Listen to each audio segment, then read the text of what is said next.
We thought that this might be the end. And we did the only thing we knew how to do, which was to just do anything and everything we could to make it better. One of the stories from back in the day was when we first got our big shot, which was bringing Method products to Target stores. We had designed this radical new dish soap product. We worked with a famous industrial designer named Karim Rashid. We had this great idea that, normally dish soap you sort of turn upside down when you want to use it. So what if we just had a dish soap that you picked up and you squeezed and it dispensed from the bottom? We thought this was brilliant.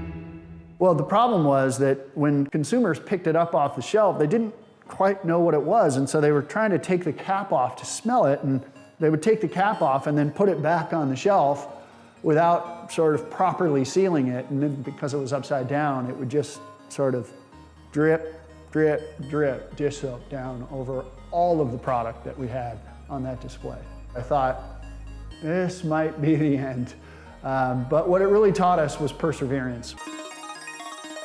So the first thing is cleaning up dish soap on a display in a retail store is not easy. Dish soap is sticky. You definitely can't use water, because if you do, then you have bubbles everywhere. Eric and I, and then we hired a bunch of our unemployed friends at the time to kind of drive around and try to hit every Target store where Method was sold twice every week.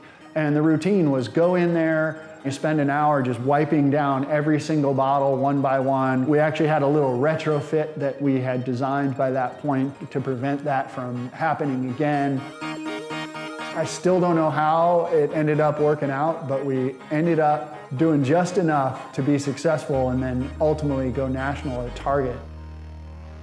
The details matter, and the curveballs come when you don't anticipate those little details, and this was a great example of a failure on our part. We thought we had designed this better product, and in someone's home it was a better product, but it wasn't working the way it needed to work to get through the retail channel, and ultimately we did redesign that product to something that worked in both.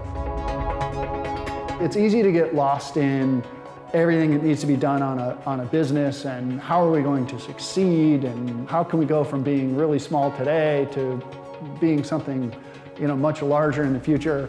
But what I woke up every day doing was just thinking about, well, what can I do today that's going to improve the business? And that was my way of just kind of cutting through the clutter and figuring out little by little how to create, hopefully, that success one day.